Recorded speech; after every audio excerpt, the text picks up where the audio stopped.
You are listening to the Bill Sang podcast, and I am Bill Sang. I'd like to thank you for joining me for today's episode.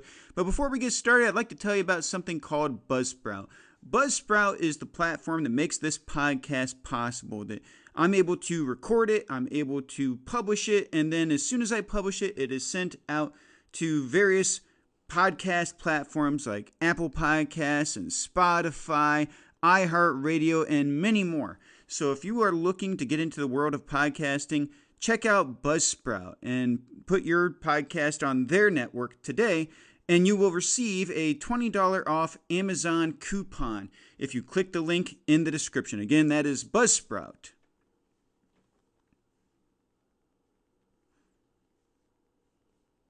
So it's been a little while since I signed on last to do a podcast. So much happening. When you're a minister, around the time of Easter, it gets pretty busy, and so it's difficult to do a lot of extracurricular sort of things like the Bill Sang podcast. So I'd really like to thank you for joining me again today, as today is going to be a very unique episode, a fun episode.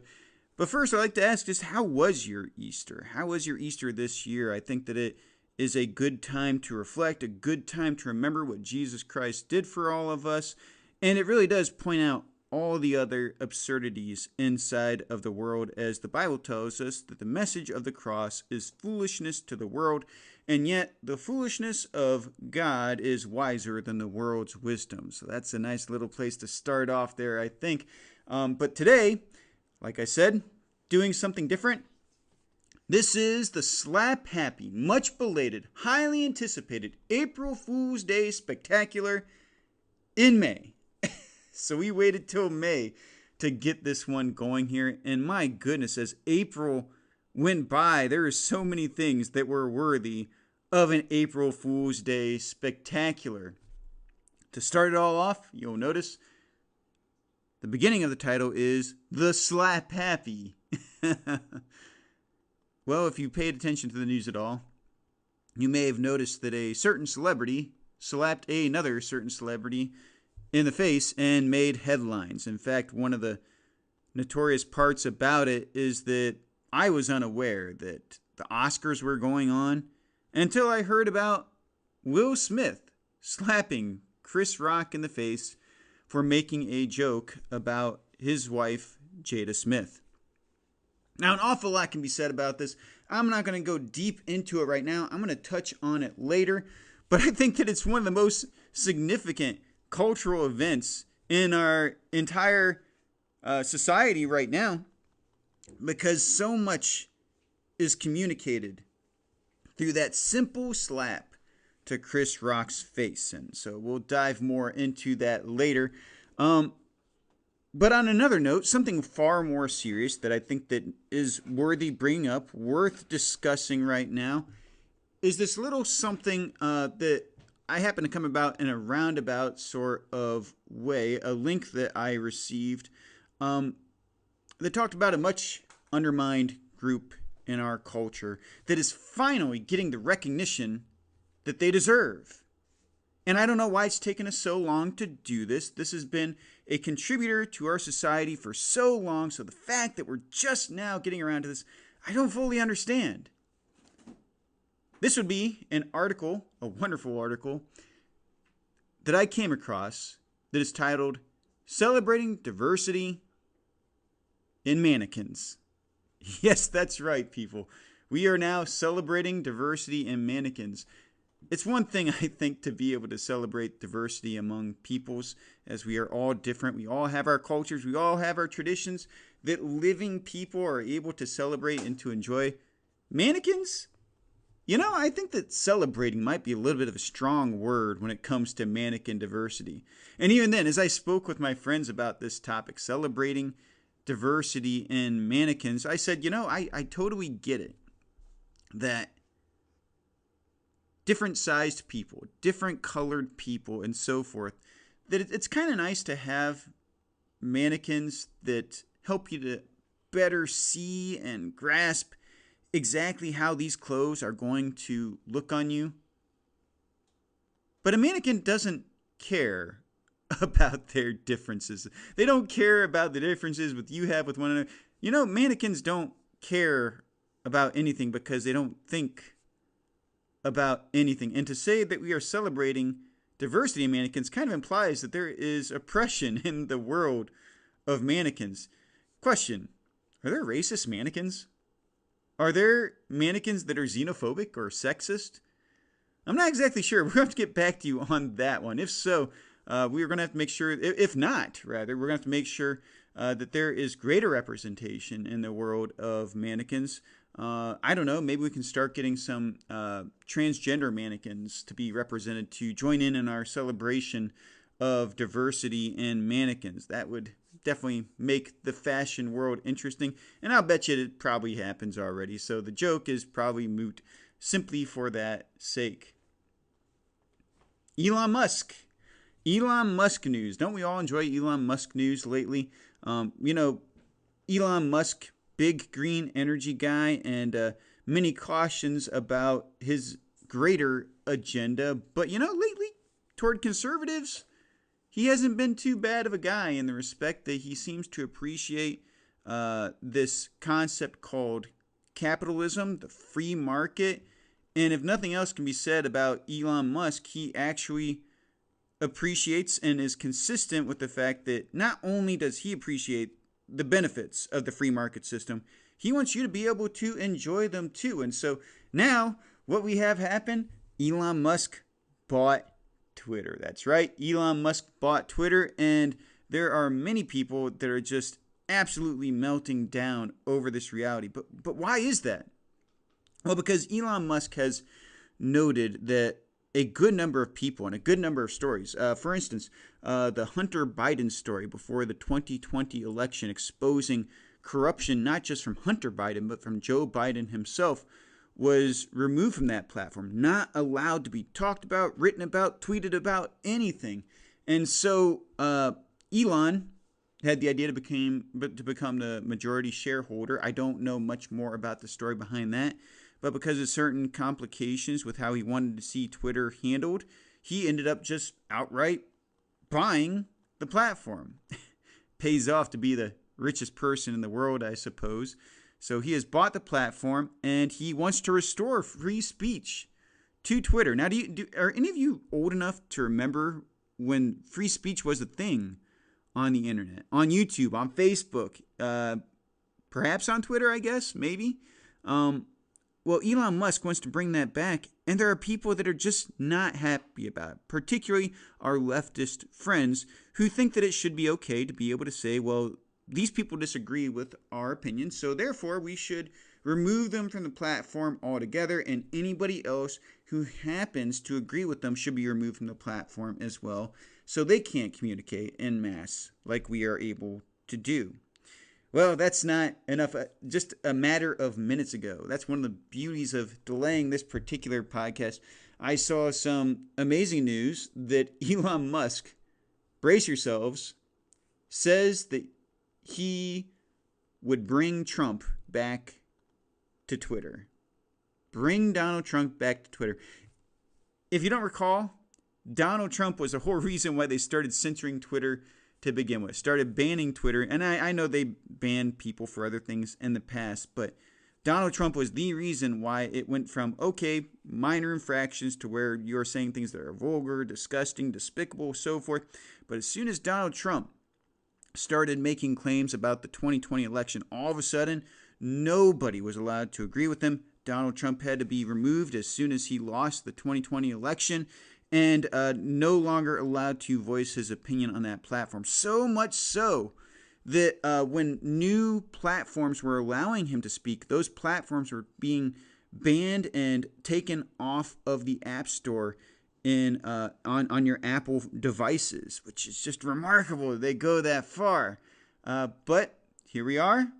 Elon Musk bought Twitter, bringing back free speech.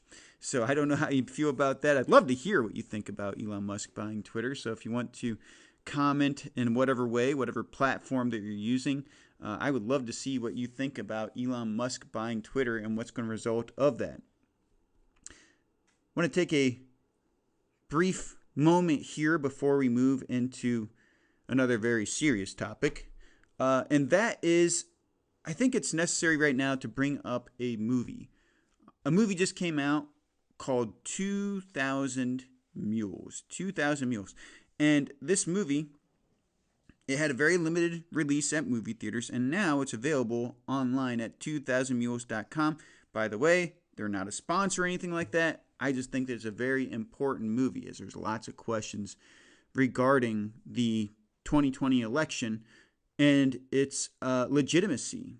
Well, Dinesh D'Souza, the person who made the movie, did some research and paid some people to do an investigation to find out using data from cell phones where certain operatives were on the 2020 election night, and the results were stunning. So he made a movie called 2000 Mules and talking about the corruption in the 2020 election that ended up swinging the results. So again, that's 2000 Mules, and you go to 2000mules.com to check that out to get a better idea of what this movie is all about.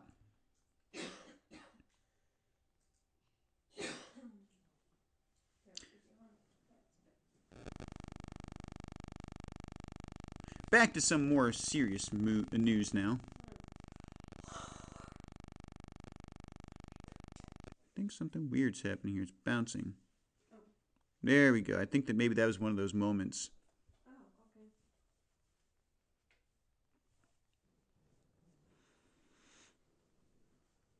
Back to more serious news now. Do you remember when COVID was a thing?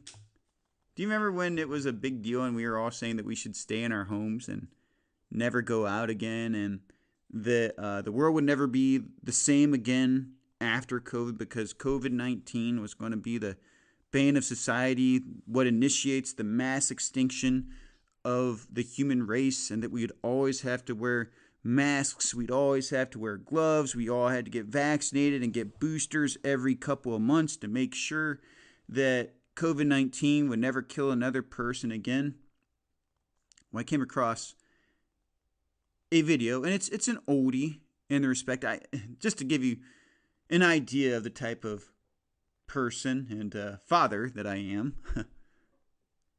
I remembered, this does relate, by the way, this does relate, don't worry. I happen to remember a video that I came across a long time ago of a festival in India where they are celebrating one of their gods, or a war of the gods, or something to do with the gods in Hinduism. I'm not exactly sure the details of it. But to remember this event, there is this huge festival in India. People pack the streets in their communities, and then for whatever reason, they all start throwing cow poop at each other. I thought it was the most hilarious thing on the planet. And I first heard about this video when I was listening to my headphones somewhere else. And I almost lost it. I had to cover my mouth because I could hardly contain my laughter. Because you don't see things like that.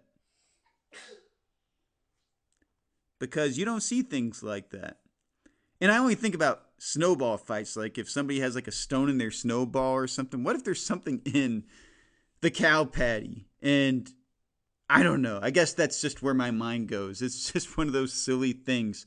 Well, I wanted to show this video to my children. Yes, judge me if you must. I can take it. I wanted to show this video of them chucking cow poo at each other, because I thought it would make them laugh. And trust me, it absolutely made them laugh. Like you would not believe. I went on YouTube and I found this video. Well, what I didn't realize was what version of the video I had selected. It started off just showing scenes, and I had the volume down the first time, scenes of these people packing the streets. I knew it was going to happen. Then all of a sudden, you just see poo flying all over the place. Cow patties smacking people in the face. All sorts of stuff. I mean, it is a slop fest like you could not believe. What I happened to notice There were captions.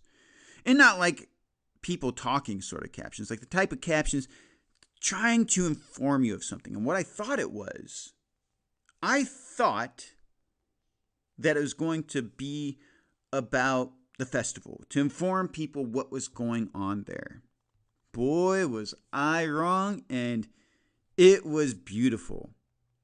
First of all, the captioning said something to the extent of, this is the such and such festival in wherever, India, and every year they have this festival where they toss cow patties at each other. Give it a second here, it's doing it again. Why is it doing it? There we go. Where they toss cow patties at each other. And this is a beautiful cultural event. But you'll notice that nobody in this crowd is wearing a mask, nor are they social distancing. Festivals are fun, but so is staying alive.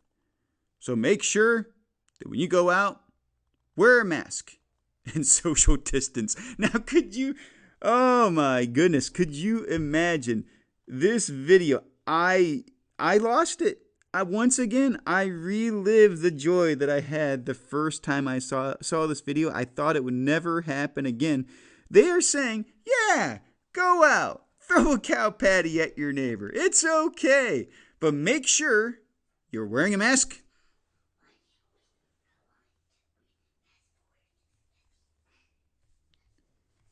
And that you're social distancing. If you get hit in the face with a cow patty, I think that wearing a mask or social distancing is the least of your troubles at this point.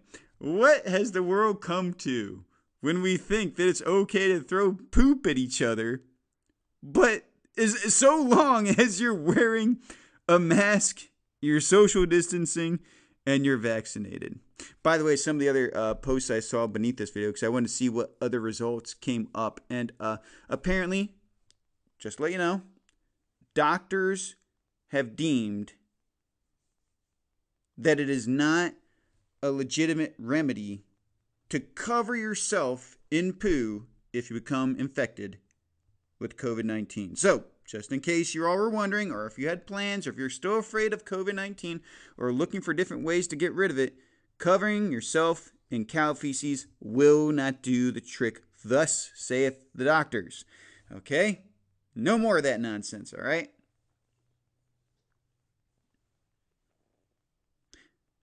I have a particular pet peeve of mine I like to bring up every now and then. And it's regarding the creation of the world. Why is this in a more comical podcast? Because I find it comical. I find it funny. And by the way, when it comes to things like this, not to sound arrogant, but I'm just about always right. The Big Bang happened billions and billions and billions of years ago. More evidence of the Big Bang than any other creation theory. Something I've said about the Big Bang in the past, by the way, those are things that you've heard from other people, from scientists, and even from Christians that dabble in apologetics, that might even have a science background. In fact, that's what I was always told. More evidence for the Big Bang than any other theory regarding our origins. Came across an article. Its heading, Surprise! The Big Bang isn't the beginning of the universe anymore. I love the anymore part, by the way. This is something I like to point out, and I was so happy to see this because I tell people every couple of months,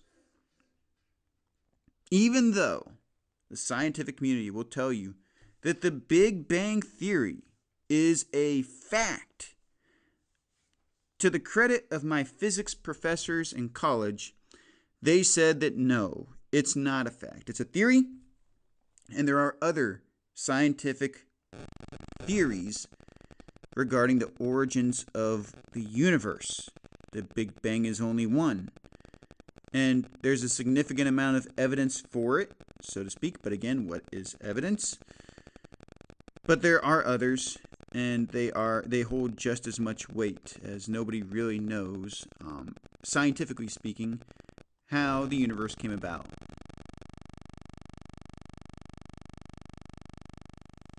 It's doing it again, something.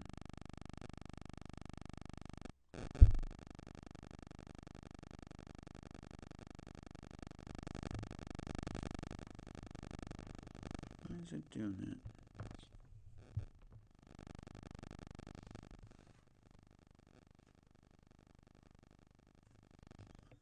It's picking up on something.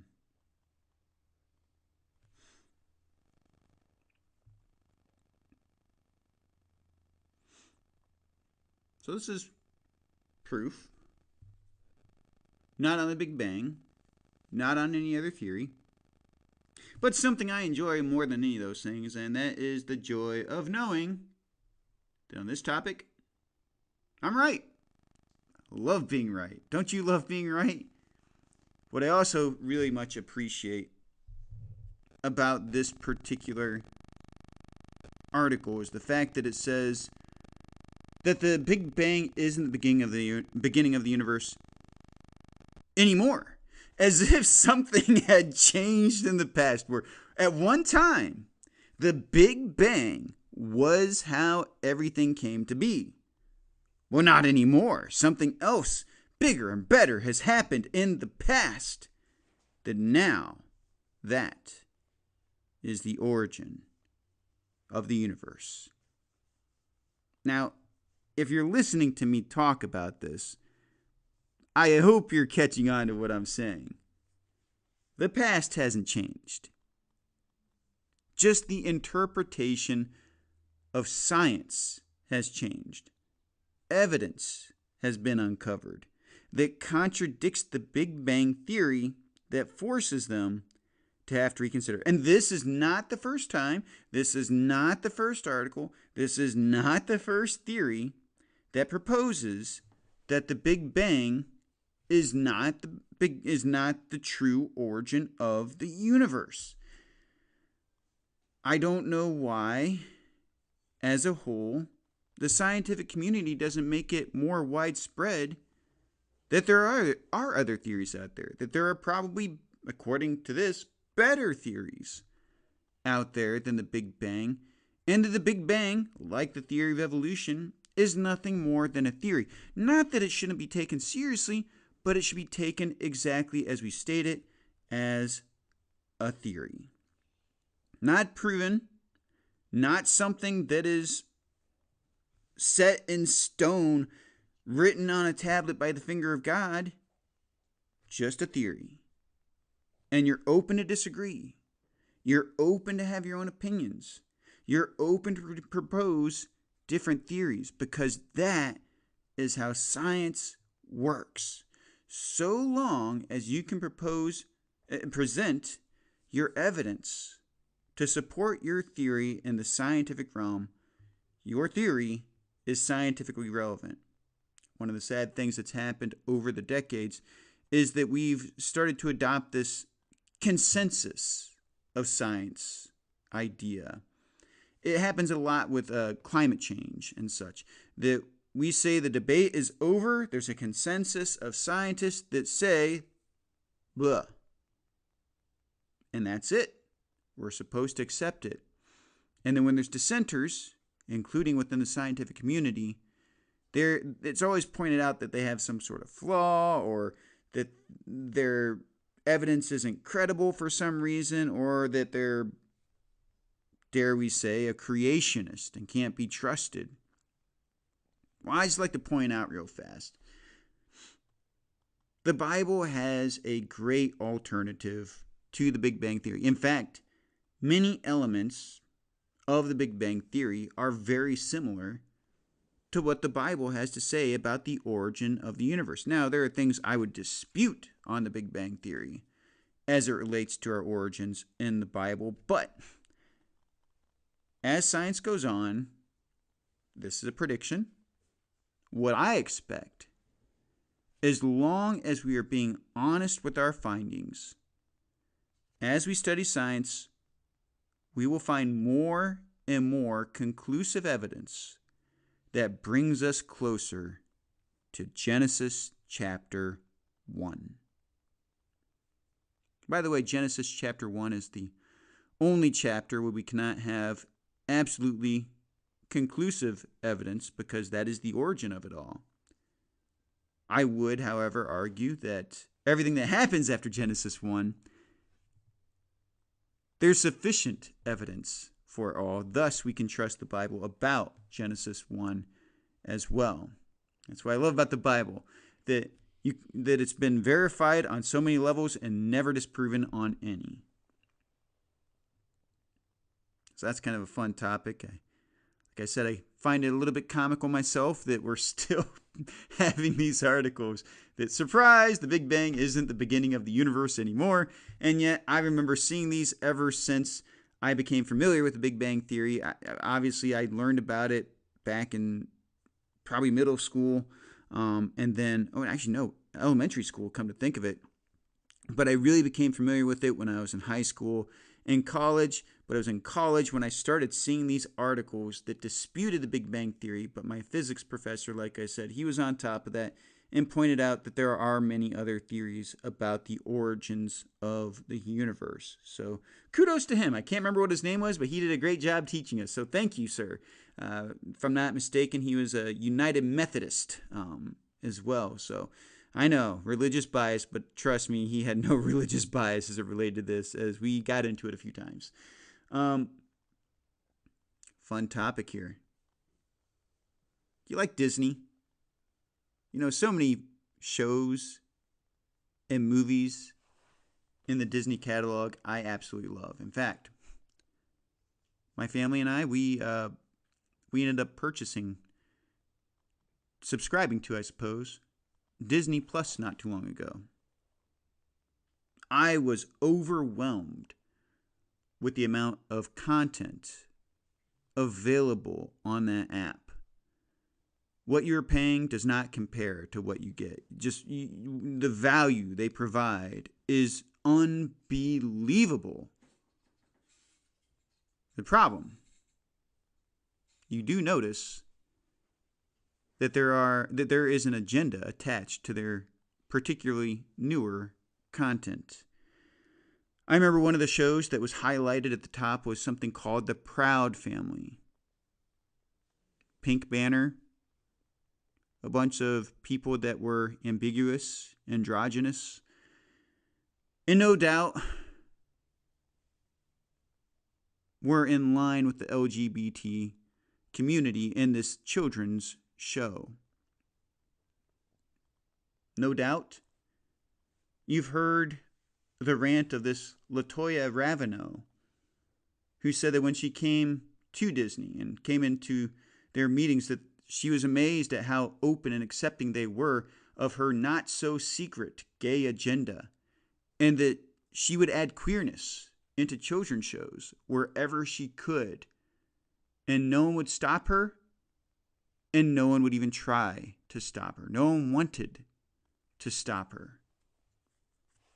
And this is on the heels of the infamous Don't Say Gay bill in Florida. Now, we're quite a ways into this now. We no longer have Disney Plus. After hearing what she had to say and seeing some of the content that they have on Disney Plus, despite the fact they have nearly a century's worth of content where most of it is excellent. My family and I cannot justify supporting this LGBTQ plus agenda, as Disney has clearly signed on to. The Don't Say Gay bill was wrongly termed, wrongly labeled, because first of all, it wasn't called the Don't Say Gay bill. What it was about, it was a bill that said that you could not teach children I think it was in kindergarten through third grade, sex education. You cannot tell them about the different identities, per se, of individuals as it relates to that topic. And all of a sudden, there's an uproar of teachers that happen to be a part of that community saying, well, how do I talk to my children about who I am? How do I tell them when they ask me what I did over the weekend that I was with this person or that person doing this or doing that and blah, blah, blah, blah, blah, blah, blah.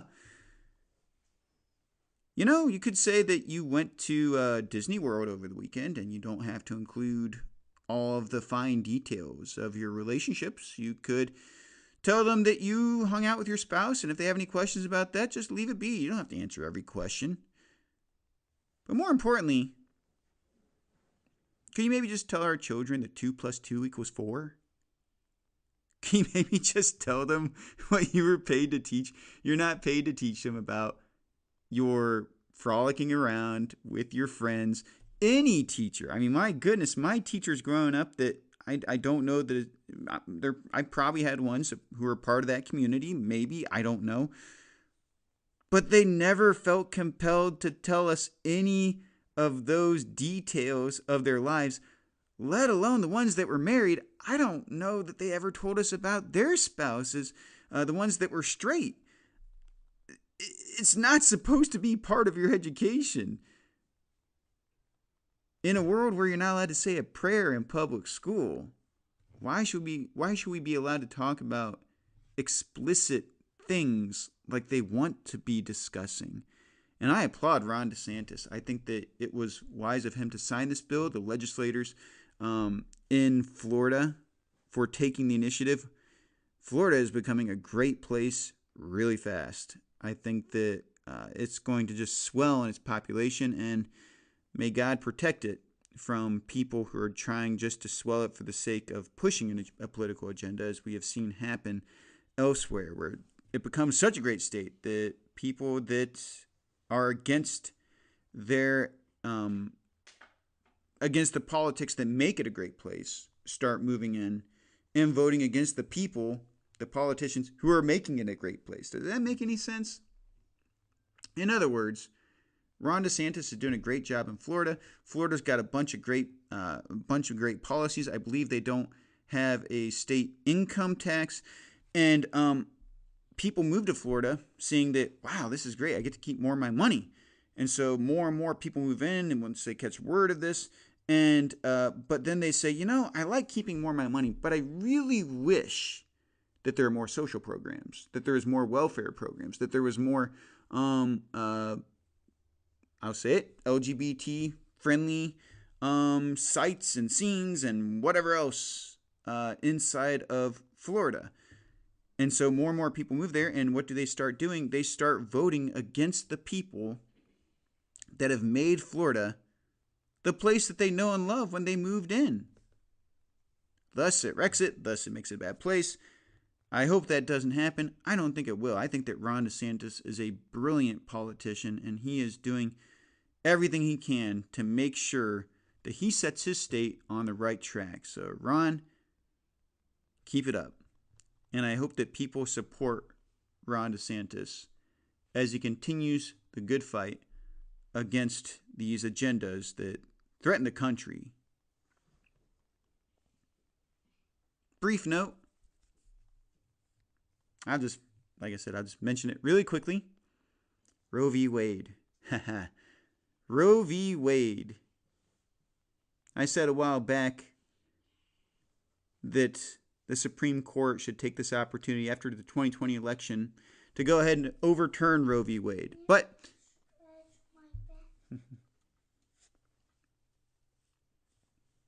the Supreme Court should take the opportunity to overturn Roe v. Wade. But I always said that there's no way. They're never going to overturn Roe v. Wade. Kavanaugh and Barrett and all of them, they said when they took their when they went through their questioning that they're not going to overturn Roe v. Wade. And so I just kind of believe them. Most of the time I'm against people not being entirely honest about things like that. But if you're like me and you see life the way that I do, that life begins at conception, you can't see abortion as anything less than murder. So, quick shout out. Don't want to spend a whole lot of time on this. Roe v. Wade, it looks like it's going to be overturned. So, justices at the Supreme Court that are on the conservative side of the aisle, stick to your guns. Get the job done. Thank you so much for doing that. I found a fun little article that I really, really want to share with you all. It's from the Babylon Bee.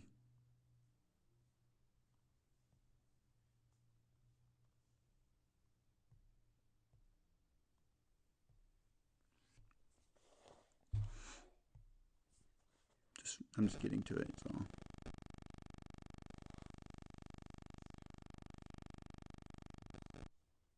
Yeah.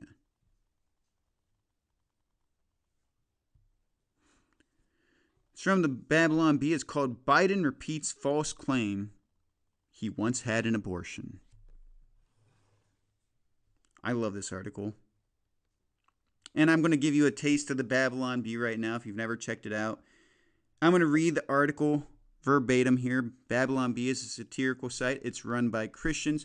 It has a conservative Christian worldview. So if you haven't checked out the Babylon Bee before, please do so. Support them however you can. This is the article. Biden repeats false claim he once had an abortion. Washington, D.C., just days after making an accurate, fact-based claim that MAGA was the most extreme political organization in recent American history, President Joe Biden fell back into his habit of making false assertions about his past, this time claiming he had once had an abortion. Back in the 1970s, when I was a young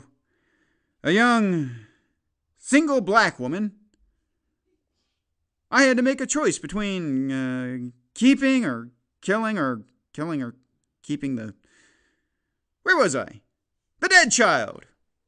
Or, putting food on the table, claimed the real president behind a fake lectern in a fake press room with fake windows on the set of a fake White House. Biden continued. Back then, I was trucking cross-country while fighting street gangs and marching with Rodney King to protest the Klondike Bar Klan. I had no choice but to murder my unborn child, Molasses. Fact-checkers labeled the president's claims as mostly true, then pulled bottles of hard liquor from their desk drawers and drank until the warmth of inebriation gave them fleeting respite from the gaping, hollow void that ceaselessly harrowed their souls. Biden has promised to fight hard until every woman has the right to, quote, flapjack the waffle iron on a from-diggle torque pressure. Just like he did. Isn't that wonderful? That's the Babylon Bee right there for you. I can't claim any credit for that one. Wonderful little article that they did. And I think sums up many of our sentiments, many of our feelings toward the current quote-unquote administration. So, what you've all been listening for here, Will Smith and the infamous slap. I've had so many feelings about this one. I wanted to do a podcast on it as soon as I heard about it because I thought that it was just, to tell the truth, a very significant event inside of our culture, mostly for those who have been following the whole freedom of speech movement. I have to say, when I first heard of it, I said that if it was in a totally private setting, if Chris Rock walked up to Will Smith and Will Smith's wife and said, "Hey, nice hairdo there, Jada. When is I can't talk. When is G.I. Jane 2 coming out?" Well, in that case, I would have said it was totally justified to slap Chris Rock. But that is not what happened.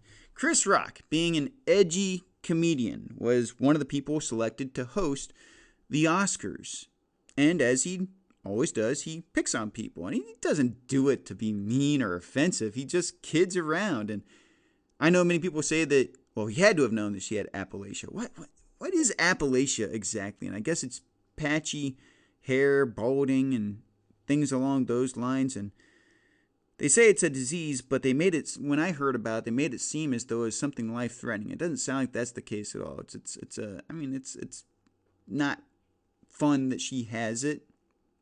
But on the same token, dare I say, shaving your head for African American women is not all that uncommon. And so Chris Rock made the joke. And before you know it, here comes Will Smith, and nobody knows what he's doing, and he slaps Chris Rock. A little bit of a verbal altercation followed, but I thought Chris Rock actually handled it very, very well, very professionally, and remarkable how he was able to walk away from that and not have police tackle Will Smith. Now, Will Smith, for me, has been an iconic actor for quite some time. And now, the first time, many people knew him from The Fresh Prince of Bel-Air. I did not. I have seen commercials for it and so forth, but I've never actually seen a full episode where I knew him from. First time I saw him was the movie Independence Day, and his character was phenomenal. Loved his character in Independence Day, and from then, his career really took off as far as the movies, and he's portrayed as being the nice guy, the good guy, and he had a very much like a Tiger Woods sort of image about him, that you just think he's perfect. He's got it all. He looks good. He's athletic. He's smart. He's well-spoken. I mean, just watch one of the guy's movies and you would know what I'm talking about here. Chris Rock, don't really care for the guy, honestly. Don't really like him. His comedy, I don't find it be that spectacular. I mean, he's said some funny things in movies that I've seen, but I've never sat through one of his comedy specials. Too crude, too vulgar, just not my thing. But Chris Rock has become one of the faces of the free speech movement. And why do I have to say free speech movement, by the way? Isn't that one of the rights guaranteed in our Constitution that is specifically meant to protect political speech and speech that people do not like to hear? Anyway, Chris Rock has become one of the faces of the free speech movement. And for a long time, people have been claiming that the words of comedians like Chris Rock are violence, and they warrant violence against them. Not words, physical violence. And so you have somebody like Will Smith, high-profile person, highly respected person.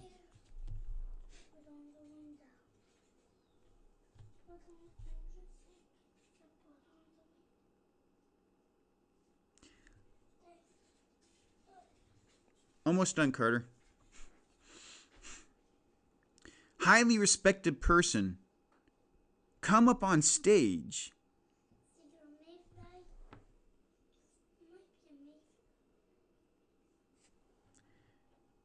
and assault Chris Rock was a statement from those who oppose the freedom of speech movement. So that's a big deal. So conflicting to guys like me who have lots of respect for Will Smith and not a whole lot of good things to say about Chris Rock. But Chris Rock, man, you did a great job at holding your ground there and taking it with a grain of salt, I guess. You didn't press charges. You didn't talk about it a whole lot afterwards and make a big deal out of it. The moment spoke for itself. So kudos to Chris Rock. And man, Will Smith, you've started something, unfortunately, man. You started something bad. The other day, I happened to see that Dave Chappelle was assaulted on stage as well by somebody. I don't think it was anybody of particular significance in the world of celebrities and everything, but think about that.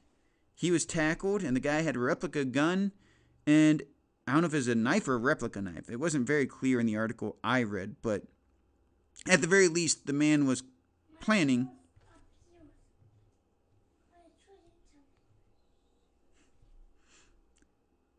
The man was planning on threatening the life of Dave Chappelle. Now, once again, I've seen Dave Chappelle in movies. Stand-up comedy in general is not really my thing. I just think that lots of stand-up comedy is vulgar and crude and all that. Lots of cussing and all. I mean, just not my thing. So Dave Chappelle, do I think that he's the greatest guy on the face of the planet? Well, absolutely not. But to see that this moment has now started something where others think it's okay to hurt people for merely telling a joke, that's a very dangerous box that we're opening up there.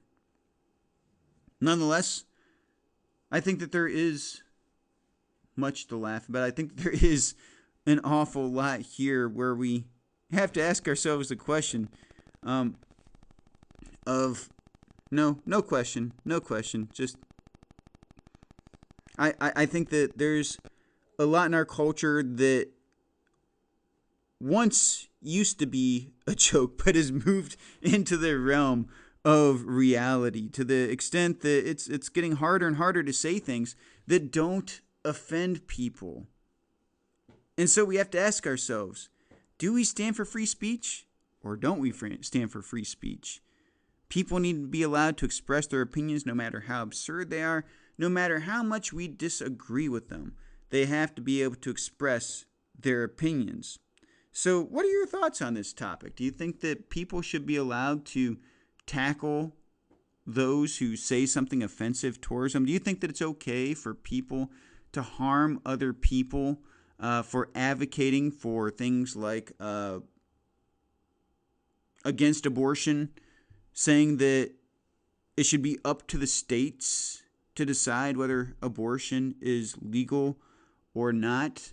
What are your thoughts on those sorts of things? Because this is the stage that we're on right now, and we need to know that what the rules are exactly. And I think that the more assaults like there are like this, the more and more we see the pendulum swinging to the right in favoring conservatives who people like Dave Chappelle and Chris Rock might not agree with on many topics, but they'll at least say, well, you know what? These guys on the right that we're calling racists, white supremacists, homophobes, and bigots, they haven't tackled me.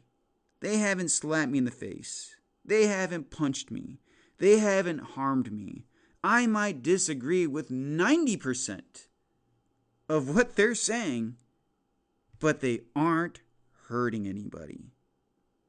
I think I'm going to put my support behind them because the people on my side are the ones who are attacking me. I'd like to thank you for joining me for today's episode of the Bill Sang podcast. Again, my name is Bill Sang, and you can find this podcast on many different platforms. You can find it on Spotify. You can find it on iHeartRadio, Apple Podcasts, where have you. Don't forget to like, share, and subscribe, and please do share it. If you agree with the opinions expressed on this show, or at least have somewhat of an affinity toward it, please like, share, and subscribe, and I would love to hear from you in the comments.